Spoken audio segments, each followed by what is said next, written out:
लोग बोलते हैं भैया क्या कोई एक्स्ट्रा चार्ज भी लगता है डायरेक्ट बोर्ड में होती है। देखो जेएल बजाज अपना क्राइटेरिया सेट करता है कि देखो जो 85% होते हैं ना, 85% ऑफ सीट्स जो होती है, देखो जो यूपी के बच्चों हैं उनको ज्यादा प्रायोरिटी मिलती है। एकेटीयू का भी रूल है कि so hey guys welcome to my YouTube channel. I am Ashutosh. तो कैसे हो सारे? सो गाइस आपका बहुत ज्यादा क्वेरी है ना कि भैया बता दो कि एडमिशन प्रोसीजर जेएल बजाज के लिए क्या है, हमको कैसे जेएल बजाज में एडमिशन मिल सकता है। तो गाइस आज इसी पे बात करेंगे। So let's get started. So guys JL Bajaj में एडमिशन लेने के लिए आपके पास दो ऑप्शन है। First one is direct mode admission and second one is counselling. So guys सबसे ज्यादा क्वेरी आती है कि भैया आप बता दो जो डायरेक्ट मोड एडमिशन होता है वो कैसे पॉसिबल होता है, जेएल बजाज में उसके क्या क्या स्टेप्स हैं। तो सबसे पहले हम डायरेक्ट मोड एडमिशन पे ही बात कर लेते हैं। सो गाइस हम बात करने वाले हैं हमारा डायरेक्ट मोड एडमिशन प्रोसीजर इन जेएल बजाज। सो गाइस उसमें सबसे पहला स्टेप तो यही है कि आपको यहाँ पे प्रेजेंट होना होगा वो भी physically with your class 12th marksheet. देखो जो आपका बोर्ड परसेंटेज होता है ना उसी पे डिसाइडेड होता है आपका जो डायरेक्ट मोड एडमिशन प्रोसीजर होता है जेएल बजाज में, उसी पे आपको ब्रांचेस अलॉट होती हैं। देखो जेएल बजाज एक अपना क्राइटेरिया सेट करता है कि हमारे इतने अगर परसेंटेज हैं आपके बोर्ड में तो इतने परसेंट से इतने परसेंट में आपको ये ब्रांचेस अलॉट होंगी। लाइक अगर आपके 92 to 95% अगर आपके बोर्ड में है, क्लास 12th बोर्ड में है, तो आपको सीएससी कोर अलॉट होगा। अगर आपको सीएससी विद स्पेशलाइजेशन चाहिए तो उसके लिए आपको 90% to 92% बोर्ड में होना चाहिए। अगर आप आईटीएससी ब्रांचेस चाहते हो तो आपको 88+ तो होना ही चाहिए आपके क्लास 12th बोर्ड में। ज्यादा है ना, पर लाना तो पड़ेगा यार क्योंकि डायरेक्ट मोड एडमिशन है। अगर आपको ईसीएससी ब्रांचेस चाहिए तो आप 85+ अगर आपका परसेंटेज बोर्ड में है तो आप इजीली टैकल कर सकते हो ईसीएससी ब्रांच के लिए। बट अगर आपको अब जैसे मैकेनिकल वगैरह तो आप डाउन चले जाओ यार, बस समझ सकते हो आप।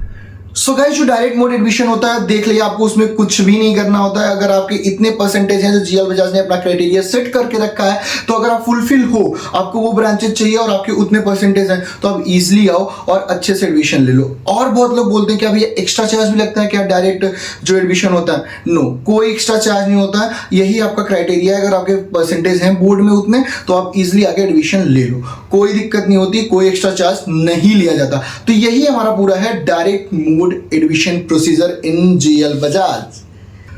सो गाइस हम बात कर लेते हैं जो हमारा सेकंड प्रोसेस है वो हमारा काउंसलिंग। तो आपने देख लिया जो हमारा डायरेक्ट मोड एडमिशन होता है वो मैंने पूरा आपको क्लियरली बता दिया कि उसमें कुछ भी नहीं करना होता है। बस आपके बोर्ड में जो परसेंटेज होते हैं उसी पे डिसाइडेड होता है आपके ब्रांचेस इन जेएल बजाज में और लिटरली आपका हो जाता है एडमिशन, कोई दिक्कत नहीं होती। अब जो होता है हमारा सेकंड प्रोसीजर वो होता है हमारा काउंसलिंग। देखो जो 85% होते हैं ना, 85% ऑफ सीट्स जो होती है जेएल बजाज या जो एकेटीयू से रिलेटेड जो भी कॉलेजेस होते हैं वो सब काउंसलिंग से ही फिल होते हैं। उसमें 85% सीट जो होता है काउंसलिंग में ही बुक होती है। बाकी जो 15% सीट था वो डायरेक्ट मोड एडमिशन जो मैंने आपको बता रखा, मैनेजमेंट कोटा जिसे बोलते हैं, उससे फिल होती है। और वो भी 85% में 85% मतलब 85% में 85% जो प्रायोरिटी होती है वो यूपी के बच्चों को दी जाती है। जो अदर वाले स्टेट के बच्चे होते हैं उनको थोड़ी कम प्रायोरिटी मिलती है। लाइक अगर आपको जैसे यहाँ पे सीएससी कोर है, आपका 90 परसेंटाइल कट ऑफ जा रहा है यूपी के बच्चों के लिए, तो ये जो अदर स्टेट के बच्चे होंगे उनके लिए 2-3 परसेंटाइल ज़्यादा मान लो, 93 to 94 परसेंटाइल से बोलते हैं। अदर स्टेट को कम मिलता है।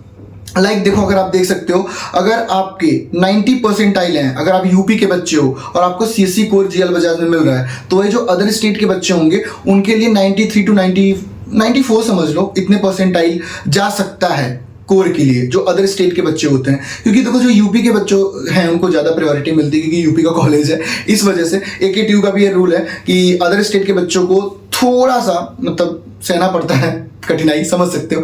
तो काउंसलिंग में देखो सबसे पहले आपका यूज होता है जेई स्कोर कार्ड। हमारा एकेटीयू काउंसलिंग कराता है पूरा, उसमें आपको जेई स्कोर कार्ड पे ही आपका डिसाइडेड होता है कि आपको कौन सा ब्रांच किस कॉलेज में मिलने वाला है। और वो भी जैसे लाइक जेएल बजाज का कट ऑफ भी अगर अगले साल का देखा जाए तो 87 परसेंटाइल to 90 परसेंटाइल था सीएससी कोर के लिए। 85+ हो तो आपको सीएससी विद स्पेशलाइजेशन, मतलब यूपी के जो बच्चे थे 82+ हो तो आपको आईटीएससी ब्रांचेस मिल जाती थी। तो ऐसे ही पूरा कट ऑफ जाता है सारे कॉलेजेस का, जेएल बजाज का भी उसी के हिसाब से आपको कॉलेजेस मिलते हैं। काउंसलिंग का एक प्रॉपर प्रोसेस होता है, वो भी मैंने अपने वीडियो में बता रखा है, वहाँ पे जाके विजिट कर सकते हो कि कैसे क्या करना होता है काउंसलिंग में। तो काउंसलिंग का सिंपल रूल मैंने बता दिया कि आपके जेई स्कोर कार्ड पे डिसाइड होता है और जो डायरेक्ट मोड होता है उसमें आपके बोर्ड क्लास 12 के बोर्ड, किसी भी स्टेट के बच्चों क्लास 12 के बोर्ड पे नंबर पे आपको एडमिशन मिल जाता है।